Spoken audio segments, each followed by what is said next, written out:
Aku tahu pasti kemana aku pulang, di hamparan padang hijau tak bertepi. Tuhanlah matahariku di negeri indah Bapakku, kesana kami pulang bersama.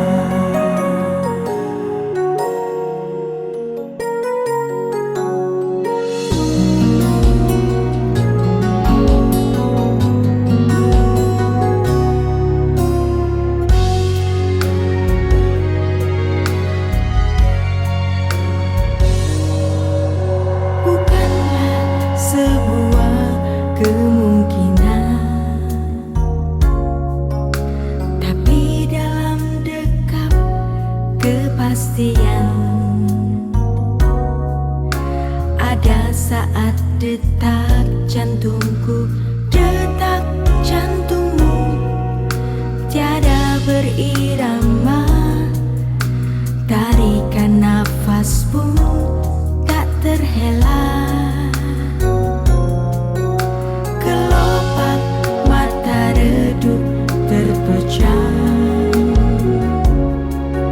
Sudahi kelana kehidupan,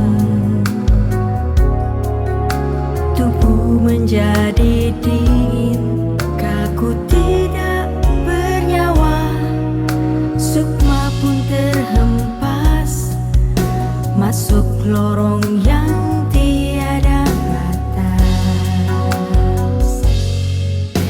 Berkarakan dirimu, kemana engkau pulang? Mungkinkah ke padang gersang tak bertepi? Di sana tiada mentari dan tiada lagi bintang, dalam jurang gelap kengerian. Yang aku tahu pasti kemana aku pulang, di hamparan padang hijau tak bertepi. Tuhanlah matahariku di negeri indah Bapakku, kesana kami pulang bersama.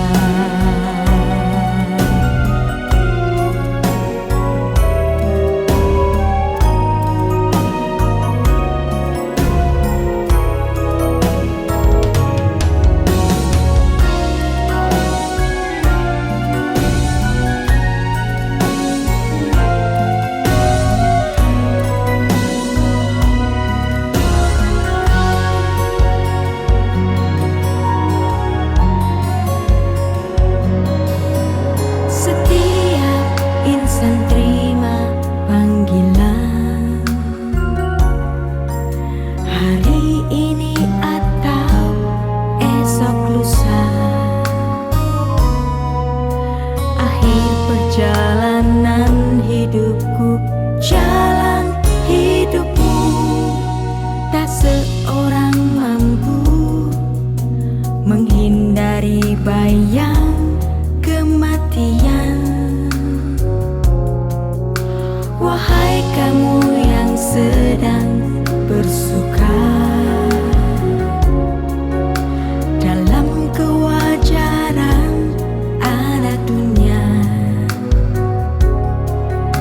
nikmati kekayaan fana dengan jumawa. Suatu saat pasti semua sinar tak berharga lagi. Berkarakan dirimu, kemana engkau pulang? Mungkinkah ke padang gersang tak bertepi? Di sana tiada mentari dan tiada lagi bintang, dalam jurang gelap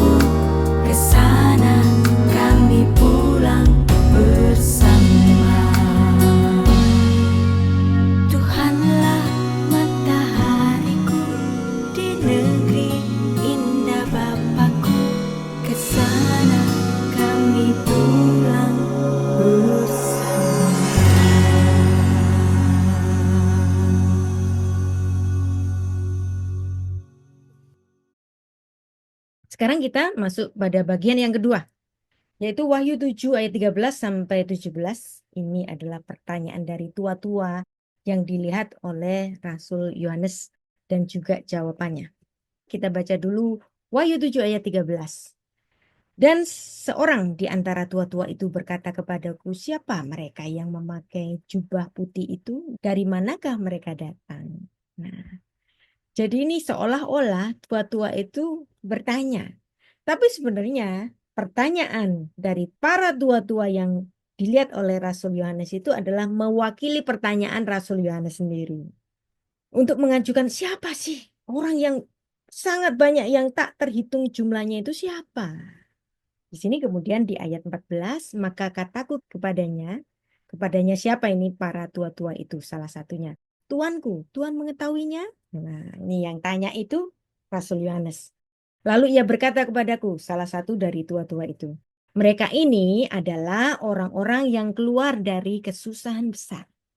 Dan mereka telah mencuci jubah mereka dan membuatnya putih dalam darah anak domba.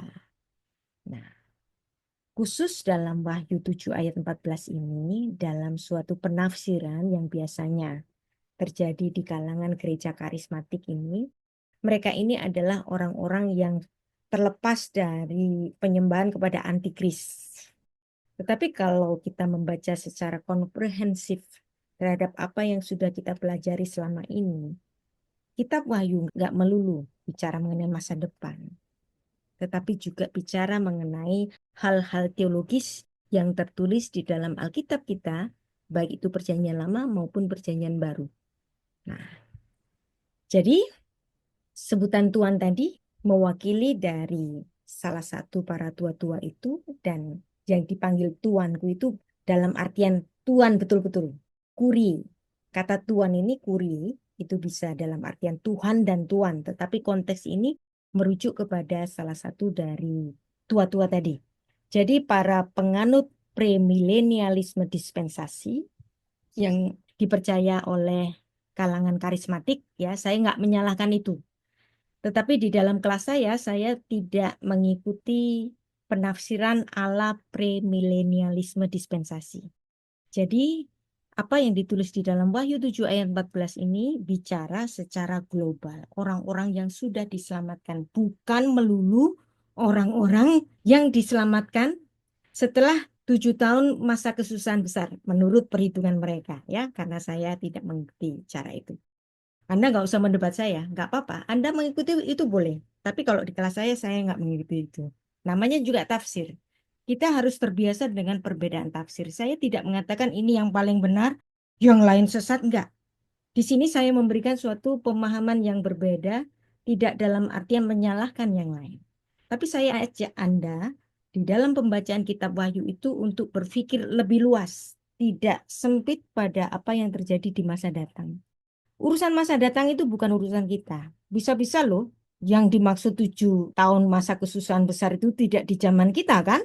Mungkin nggak, mungkin zaman cucu kita atau di zaman cicit kita nanti, we don't know. Ya, masa itu kita nggak bisa menentukan kapan kan? Tetapi marilah kita membaca kitab Wahyu di dalam suatu konteks kehidupan kita dan konteks kehidupan Rasul Yohanes saat itu. Nggak mungkin Rasul Yohanes itu melihat sesuatu yang terjadi nanti, yang dia nggak mengerti, yang baru dimengerti ketika orang Amerika penganut premilenialisme dispensasi itu mengajar banyak gereja karismatik di Indonesia. Lalu mereka saja yang tahu. Enggak, hal ini sudah dipahami oleh Rasul Yohanes itu bahwa menyangkut orang-orang di zamannya. Ya. Yang pada zaman itu juga mengalami kesusahan besar. Anda tahu mereka ada di dalam tekanan dari Emporium Romawi. Dan di tahun 70 bahkan Bait Allah itu runtuh. Di sesi yang ke-13 kita sudah mempelajari semua mengenai nubuat Tuhan Yesus mengenai kesusahan besar. Itulah kesusahan. Jadi kesusahan bukan nanti 2000 tahun kemudian, bukan ya. Dan baru diketahui oleh para pendeta dari Amerika, enggak begitu ya. Tapi kalau Anda mau mengikuti pengajaran dari para pendeta dari Amerika yang marak di Indonesia ini, ya silakan, nggak apa-apa. Silakan, namanya juga tafsir. Tafsir boleh beda. Dan saya tidak menyalahkan itu atau tidak menyesatkan itu. 7 tahun kesusahan besar seperti apa yang dipahami oleh banyak gereja karismatik di Indonesia, itu sebenarnya bukan itu saja. Kalau itu terlalu sempit. Tetapi ini juga menyangkut hal-hal yang sudah dinubuatkan oleh Tuhan Yesus dalam khotbahnya di Bukit Zaitun yang sudah kita pelajari, yaitu di dalam Matius pasal 24, Markus pasal 13, dan Lukas pasal 21. Malapetaka besar dari 7 meterai, 7 sangkakala, 7 cawan yang dilihat Yohanes di Pulau Patmos, juga malapetaka besar 7 tahun terakhir yang dinubuatkan Daniel terjadi saat itu. Bukan terjadi 2000 tahun kemudian setelah Yohanes, enggak. Saya tidak sepakat dengan hal itu. Walaupun silakan kalau Anda percaya pada hal itu. Nah, malapetaka ini sudah eksis dan sudah tergenapi di dalam jemaat dari 7 kota di Asia Kecil itu pada zaman Rasul Yohanes. Tapi malapetaka ini bisa terulang-ulang terjadi seperti hal yang sering saya katakan bahwa apa yang ditulis di kitab Wahyu ini bisa terulang terjadi. Malapetaka bisa berulang-ulang terjadi. Ya. Ada pemberontakan Bar Kokhba, ada pogrom di Rusia, ada pembantaian oleh Hitler. Nah, itu semua orang-orang semacam itu mewakili antikris pada zamannya, ya. Tetapi konteks Rasul Yohanes, dia sudah melihat sendiri malapetaka besar, kesusahan besar. Dan di sini merupakan suatu penghiburan bahwa orang-orang yang mati sebagai martir, mereka adalah orang-orang yang berpakaian putih itu, ya.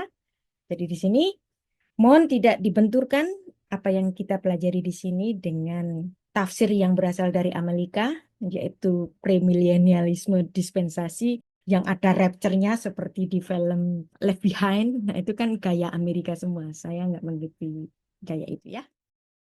Dan kiranya apa yang kita pelajari dan dilihat oleh Rasul Yohanes itu membuat orang Kristen mampu untuk menang di dalam setiap kesusahan. Di setiap zaman ada kesusahannya sendiri-sendiri. Nah, sekarang kita masuk pada jawaban dari tua-tua itu, Wahyu 7 ayat 15.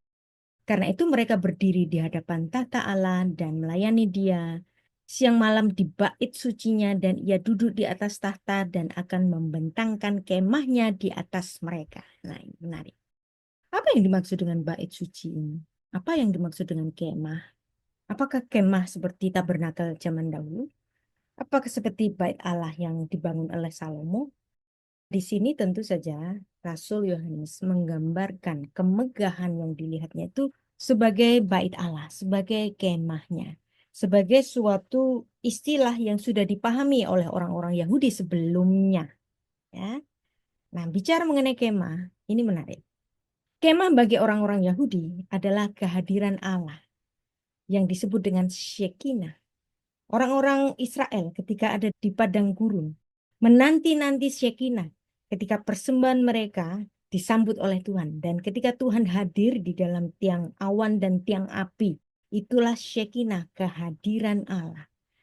Kemudian di masa-masa berikutnya ketika orang-orang Israel mempersembahkan korban dan ada api dari langit itu menyambar, itu adalah sebagai tanda dari Shekinah di mana Tuhan hadir di dalam kemah. Itulah arti dari Shekinah. Dan inilah yang mereka inginkan. Dan umat yang menyembah, mereka mendapatkan perlindungan di kemahnya, di tabernakelnya Allah, yang dimana Allah hadir di situ. Tentu saja Anda nggak boleh memandang bahwa rumahnya Allah lebih besar dari Allah. Kita nggak tahu. Tentu saja Allah lebih besar dari rumahnya sendiri. Hanya saja di dalam bahasa manusia, kita selalu berpikir mengenai tempat. Allah harus ada di tempat. Sehingga manusia juga ada di rumahnya Bapa. Nah, tapi rumah Bapa, bait Allah, kemahnya, ini semua adalah istilah-istilah bumi yang kita kenakan untuk menggambarkan surga. Tapi bentuk surga sendiri itu modelnya bagaimana? Apakah seperti istana hari ini? We don't know. Kita akan bersama-sama tahu di surga itu akan gimana. Walaupun ada banyak orang berkhotbah, pendeta berkhotbah, surga begini, aku melihat ada banyak emasnya, ada air mancur, ada begini, ada begini. Nah, itu semua bahasa bumi. Apakah surga demikian? Kita nggak tahu. Nanti kita akan membuktikan bersama-sama ya. Wahyu 7 ayat 16 sampai 17. Mereka tidak akan menderita lapar dan dahaga lagi. Matahari atau panas terik tidak akan menimpa lagi, sebab anak domba yang ada di tengah-tengah tahta itu akan menggembalakan mereka dan akan menuntun mereka ke mata air kehidupan, dan Allah akan menghapus segala air mata dari mata mereka.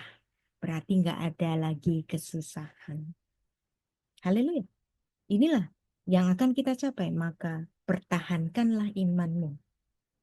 Umur kita berapa? 50, 60, 70, 80, bahkan sampai 120, semua adalah hitungan angka. Tetapi kekekalan, tiadanya derita, tiadanya air mata, itu nanti kekal akan kita capai. Ya. Sekarang kita akan membahas secara khusus mengenai kemah, tabernakel, yang dimana Tuhan satu-satunya dalam kitab Injil yang mengatakan ketika Yesus datang ke bumi itu seperti dia berkemah, seperti dia sedang bersyekinah. Nah, ada di dalam Yohanes 1 ayat 14. Arti harfiahnya kalau kita membaca seharusnya kita bergetar ketika Yesus hadir ke bumi. Itu seperti Tuhan bersyekinah di antara kita. Ketika orang-orang Israel di dalam kepemimpinan Daud dan Salomo, mereka masih menjumpai Shekinah. Tuhan yang hadir di bait Allah, Tuhan yang hadir di kemah. Itu tuh mereka masih menjumpai. Tetapi ketika mereka tidak setia dan mereka dikalahkan oleh Nebukadnezar, dibuang ke Babel, Shekinah nggak ada lagi. Makanya nggak ada pewahyuan setelah pembuangan dari Babel. Ya kan? Nah, di situ menjadi masa silent bagi umat Tuhan. Orang-orang Yahudi menanti-nanti Shekinah. Dan ketika Tuhan Yesus lahir, di sini Rasul Yohanes kayaknya sedang memberikan pengumuman kepada koleganya sesama orang Yahudi. Kalian kan nungguin Shekinah kan? Sekarang Shekinah ada di antara kita di dalam kelahirannya. Di mana itu ditulis? Di dalam Yohanes 1 ayat 14. Ya. Dia yang berdiam di antara kita, dia yang bersyekinah di antara kita. He who tabernacle among us. Tapi dari mana ada pengertian ini? Kenapa kita tidak memahami ada syekinah di dalam perjanjian baru? Karena kita membacanya dalam bahasa terjemahan. Keluaran 40 ayat 34. Ya, di sini ada kemah suci Mishkan. Dari kata Mishkan muncul kata Shekinah. Ya, Mishkan itu kemahnya, Shekinah itu kehadiran Allah di kemah. Nah, kalau kita sering datang ke pernikahannya teman muslim, biasanya penghulunya itu kan ngasih pengumuman bahwa mereka sudah menjadi suami istri yang sah. Semoga suami istri ini menjadi keluarga yang syakinah. Pak Kiainya kan bilang begitu. Kenapa bapak-bapak pendeta ketika sudah menikahkan pasangan-pasangan yang sudah diberkati itu nggak bilang begini? Padahal yang punya entitle, punya berkat semacam ini justru orang Kristen atau orang Yahudi kan? Kiranya pasangan ini menjadi keluarga yang syakinah. Keluarga yang Tuhan hadir di dalam rumah mereka. Ya. Jadi mungkin Pak Alex kalau memberkati orang-orang yang menikah boleh ditambahkan. Menjadi keluarga yang syakinah. Allah Ide yang yang bersyakinah sangat di bagus sekali, antara Bu. kita. Ide yang bagus sekali, Bu. Ya, Silakan lakukan. Tuhan hadir di antara kita. Kenapa orang Muslim yang bicara? Kenapa nggak ada pendeta yang bicara ini? Kan? Mawadah. Sekarang kita adakan. Kali Ayo ini Pak Alex, Alkitab biasa. mulai ya Pak. Amin. Luar biasa. Ya, jadi itulah kata Syekinah, Tuhan yang hadir di kemahnya kita, di keluarganya kita. Marilah kita menjadikan keluarga kita yang dimana Tuhan hadir. Ya, kembali ke Yohanes 1 ayat 14. Dari mana pemahaman ini datang? Orang Israel nungguin kapan ada Syekinah setelah pembuangan di Babel. 70 tahun mereka dibuang di Babel, 6 abad. Sebelum Tuhan Yesus hadir itu nggak ada Syekinah. Tetapi ketika Tuhan Yesus hadir, itulah Syekinah kata Rasul Yohanes. Firman itu telah menjadi manusia dan diam. Nah, ini kata diam. Bahasa Inggrisnya dwell, abide, ya. Nggak ada hubungannya dengan kata kemah. Tetapi bahasa Yunani ya perhatikan. Ada kata eskenosion. Eskenosion itu berasal dari kata skeno. Skeno itu artinya kemah. Eskenosion. Dan kemah ini, skeno itu terjemahan dari bahasa Ibrani, mishkan. Mana mishkan tadi? Ini mishkan. Hamishkan, kemah. Nah, berarti betul-betul Rasul Yohanes menggunakan kata kemah. Itulah sebabnya saya bilang, kitab Injil Yohanes adalah kitab yang sangat Yahudi. Karena ini adalah penantiannya orang Yahudi, kapan Tuhan ada Shekinah? Apalagi hari ini, orang Yahudi nggak akan menemukan Shekinah. Kenapa? Karena ketiadaan bait Allah. Tetapi di sini Rasul Yohanes bicara ketika Yesus hadir, ketika firman itu menjadi manusia, dia berkemah di antara kita. He who tabernacle among us. Dia bersyekinah di antara kita. Yohanes 1 ayat 14 ini adalah ayat favorit saya. Kalau saya punya ayat emas ini adalah salah satunya. Firman itu telah menjadi manusia dan bersyekinah, berkemah di antara kita. Sehingga keluarga kita menjadi keluarga yang syakinah. Dan kita melihat kemuliaannya, yaitu kemuliaan yang diberikan kepadanya sebagai anak tunggal Bapa penuh kasih karunia dan kebenaran. Saya harapkan para pendeta kalau sudah memahami ini, setelah memberkati pasangan yang menikah, kiranya keluarga ini menjadi keluarga yang syakinah, di mana Tuhan bersyakinah di antara kita. Amin. Amin. Dan Mesti itulah ditularkan. perwujudan. Bisa ditularkan. Yohanes 3 ayat 16 itu adalah perwujudan karena begitu besar kasih Allah akan dunia ini sehingga ia telah mengaruniakan anaknya yang tunggal supaya setiap orang yang percaya kepadanya tidak binasa melainkan beroleh hidup yang kekal. Agak melenceng sedikit. Gara-gara ngomong mishkan, gara-gara ngomong kemah, gara-gara ngomong tabernakel yang juga menjadi penggambaran rumah Bapa kita yang menjadi bait Allahnya nanti. Ada satu hal yang unik yang kita nggak sadari. Yang orang-orang, termasuk orang Kristen hari ini, ikut-ikutan seru ngikuti perjalanannya orang Yahudi itu mencari The Lost Ark. Seperti film Indiana Jones. Mencari tabut yang hilang. Padahal tabut itu sudah hilang sejak kapan? Tabut itu sudah hilang sejak bait Allah yang pertama yang dibangun oleh Salomo itu dijarah habis, dihancurkan oleh Nebukadnezar. 2 Raja-Raja 20 ayat 17. Sesungguhnya suatu masa akan datang bahwa segala yang ada di istanamu dan yang disimpan oleh nenek moyangmu sampai hari ini diangkut ke Babel. Tidak ada barang yang ditinggalkan, demikianlah firman Tuhan. Nah, ini istana, bahasa Ibraninya itu heikal. Heikal itu juga merujuk kepada bait Allah. Jadi semua isi dari bait Allah itu habis dijarah oleh Nebukadnezar. Berarti tabut perjanjian, tabut itu sudah hilang sejak zaman Nebukadnezar 6 abad sebelum Yesus hadir. Nah, ketika Kores datang mengalahkan Nebukadnezar dan kemudian membiarkan orang Israel kembali pulang ke tanah sucinya, mereka diizinkan untuk membangun bait Allah kembali kan. Tetapi tentu saja apa yang hilang pada masa lalu termasuk tabut yaitu Aaron Habrit, ya, tabut perjanjian itu juga hilang. Berarti ketika Tuhan Yesus datang ke bait Allah digendong oleh kedua orang tuanya Yusuf dan Maria dan kemudian disambut oleh Simeon dan Hana, berarti di bait Allah pada saat Yesus datang saat itu Aaron Habrit, tabut perjanjian itu sudah nggak ada juga, kosong. Berarti ruang Maha Kudus itu kosong, nggak ada Aaron Habrit, nggak ada tabut perjanjiannya. Nah, sekarang pertanyaannya, kenapa Tuhan membiarkan tabut perjanjian itu ada? Anda tahu apa yang ada di tabut perjanjian? Ada patung apa? Masih ingat? Patung kerubim yang sayapnya terangkat. Kenapa kok sayapnya terangkat? Kenapa kok Tuhan nyuruh itu? itu mengingatkan pada suatu peristiwa yang membuat Allah sungguh bersedih ketika dia harus mengusir manusia yang dicintainya, yaitu Adam dan istrinya, dari Taman Eden. Dan Tuhan menempatkan para kerubim dengan sayapnya, dengan pedang berapi yang menyala-nyala itu untuk mengusir manusia keluar dari Taman Eden. Kita baca Kejadian 3 ayat 23. Lalu Tuhan mengusir itu syalak. Dari kata syalak ini nanti muncul kata talak.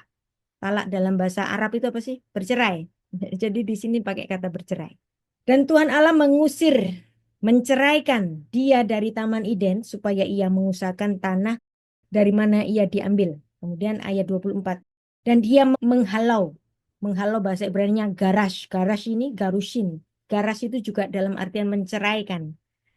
Dan dia menceraikan manusia itu, dan di sebelah timur Taman Eden ditempatkannya lah beberapa kerub dengan pedang menyala-nyala, menyambar-nyambar untuk menjaga jalan ke pohon kehidupan.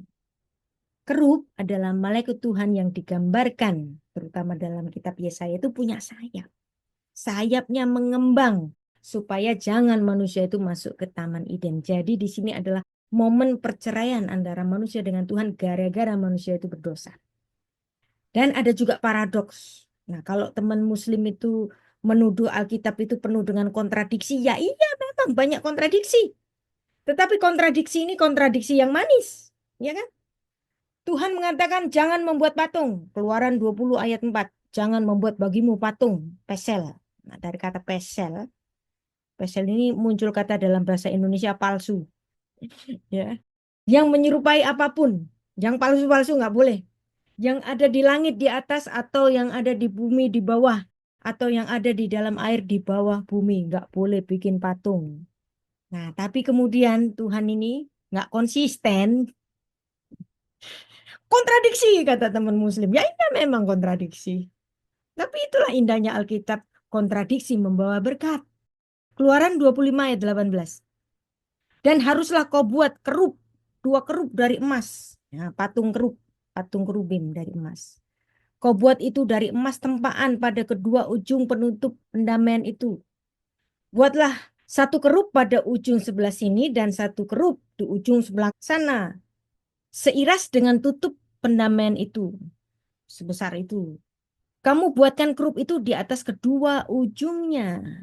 Nah, kerub-kerub itu harus mengembangkan kedua sayapnya. Tanda malaikat kerubim itu tidak memperbolehkan lagi Adam masuk ke dalam Taman Eden.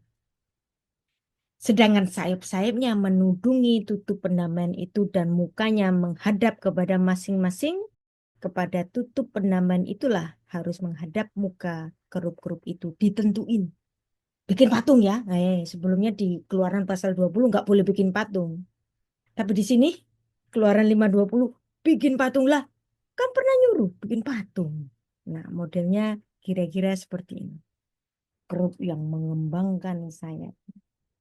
Nah, berkaca dari apa yang ditulis dalam Kejadian pasal 3 ayat 23 sampai 24 tadi, kira-kira apa maksud Tuhan menyuruh orang Israel membuat patung yang katanya patung nggak boleh, tapi di sini kok malah disuruh patungnya? Kenapa kira-kira? Pakai nalar saja. Berarti di sini Tuhan menyuruh Musa mengingat apa yang terjadi di Taman Eden, di mana Tuhan mengusir umat manusia yang dicintainya dan dia mengusir dengan tangisan. Ya. Wow. Di sini Musa harus mengingat peristiwa itu, bahwa sedekat-dekatnya kamu Musa dengan aku, kamu orang berdosa, maka kamu nggak bisa melihat wajahku. Kita, hubungan kita terhalang oleh malaikat kerubim. Musa, meskipun kamu bisa masuk ke ruang Maha Kudus dan abangmu Harun bisa masuk ke ruang Maha Kudus, bisa bicara di dalam suatu doa syafaat pada setiap Yom Kippur, tetapi keberadaan Musa dan Harun di ruang Maha Kudus ini terhalang malaikat kerubim yang menghalangi hubungan antara Tuhan dan manusia. Sekarang kita dapat mengerti kenapa Tuhan membiarkan tabut perjanjian yang ada malaikat kerubimnya itu hilang. Biar aja memang Tuhan membiarkan dijarah melalui Nebukadnezar. Coba seandainya ini terus-menerus disimpan sama orang Israel. Berarti masih ada penghalang antara Tuhan dan manusia. Ketika Allah itu inkarnasi menjadi bayi mungil yang digendong oleh Maria. Wow. Bahkan bayi mungil itu pernah masuk ke dalam rahimnya Maria. Berarti di situ kan nggak ada penghalang.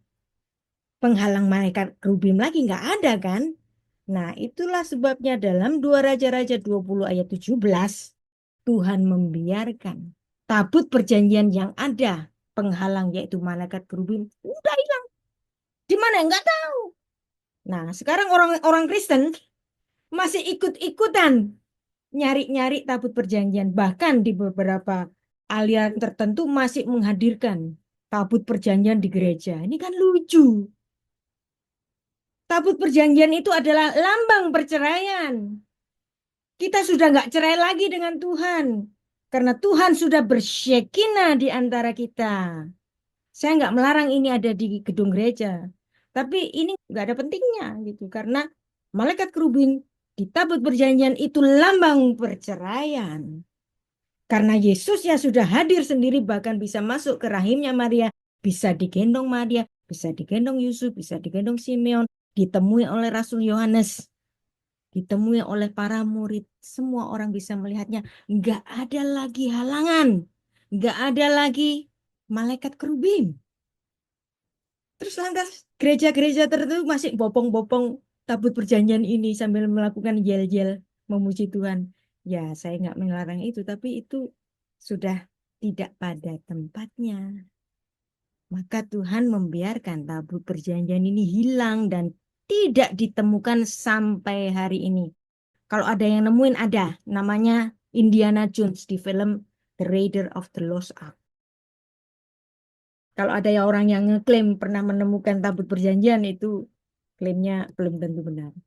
Itulah sebabnya inilah menjadi suatu momen perjanjian yang baru. Ketika Tuhan Yesus menyelesaikan semua tugasnya di bumi, dia mengadakan suatu jamuan makan. Matius 26 ayat 28. Sebab inilah darahku, darah perjanjian yang ditumpahkan bagi banyak orang untuk pengampunan dosa. Inilah perjanjian baru.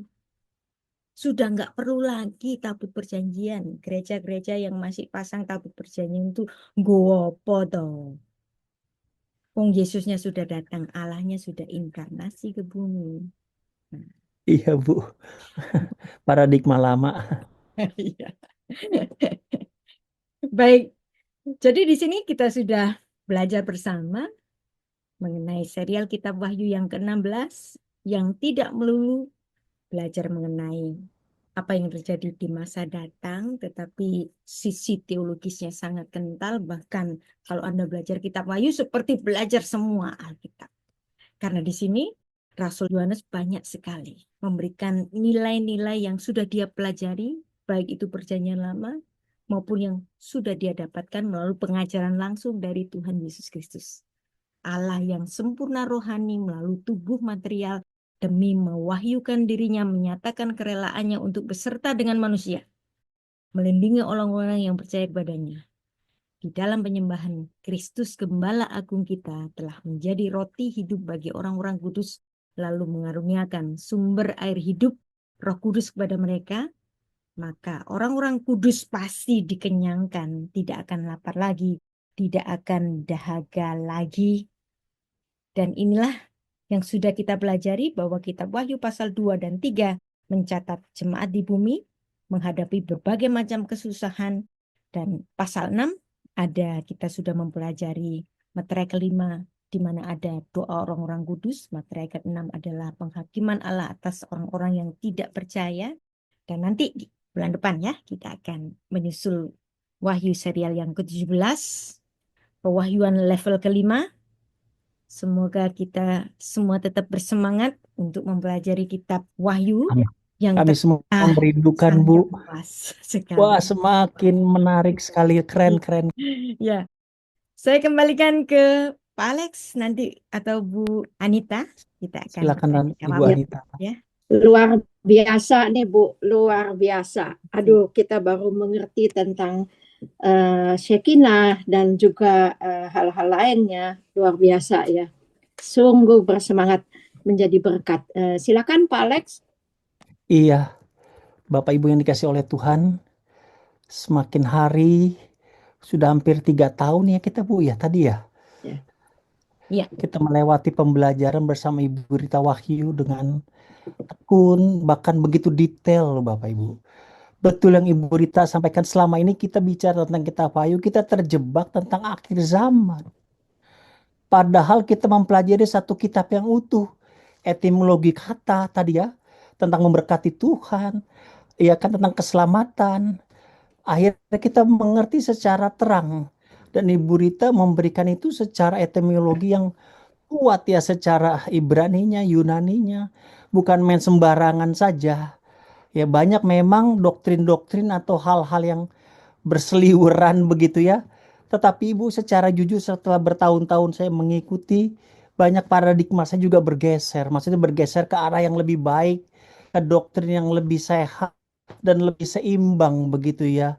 Mungkin kita terjebak dengan sebuah pemahaman yang hanya mungkin sempit dan juga belum berimbang gitu ya. Tapi sekarang rasanya semakin cerah ya, karena memang didasari dengan bukan hanya sebagai sebuah argumen saja, tapi etimologi katanya kuat di sana, akar katanya, Ibraninya, historinya menyertai, dan itu yang tidak terbantahkan kan, karena memang histori itu kan juga selalu ada sampai kita akhir hayat kita ya. Dan puji Tuhan Ibu Rita menyampaikan secara luar biasa. Dan kita semakin diberkati Bapak Ibu. Memang pembelajaran ini mesti diulang lagi, didengarkan lagi dari YouTube. Ya, lalu dipelajari baik-baik dan ketemu nanti benang merahnya. Oh, di sini tentang raptures gitu kan. Raptures ya. Itu ada apa enggak sih sebetulnya? Lama-kelamaan kita belajar bahwa memang ya kan, bahwa kesusahan itu memang harus terjadi ya. Dan nanti kita akan melihat dan memahami sendiri ya, karena kita semakin mendalam mempelajari sebuah pengetahuan, dan Ibu Rita begitu tekun menyampaikannya buat kita. Sangat luar biasa Bu, memberi pencerahan keren. Silakan Nathan. Ya, Pak Alex sampai bilang keren-keren, tetap semangat. Luar biasa.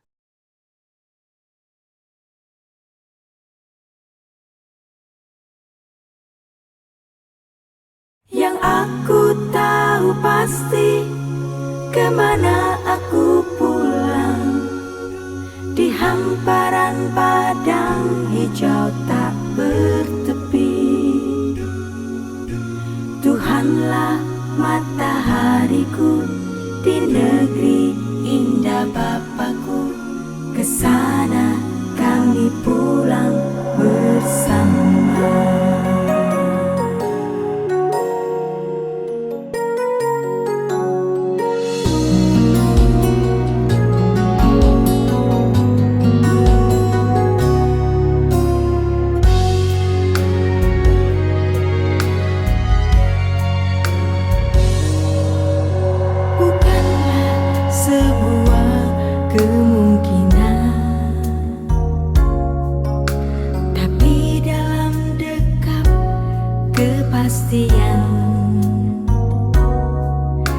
Ada saat detak jantungku, detak jantungmu tiada berirama, tarikan nafas pun tak terhela.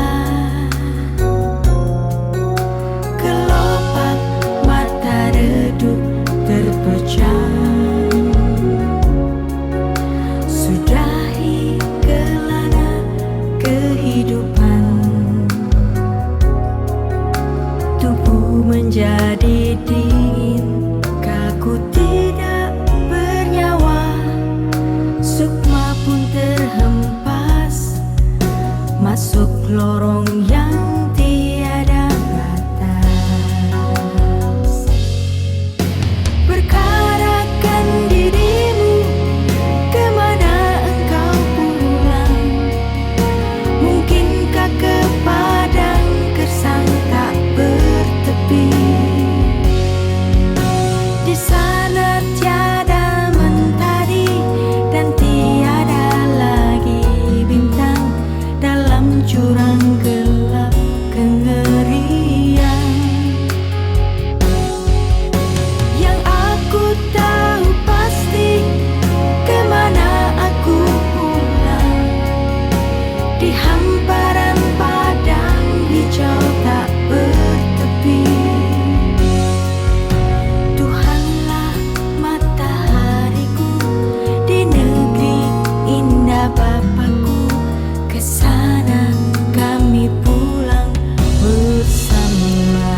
dari bayang kematian.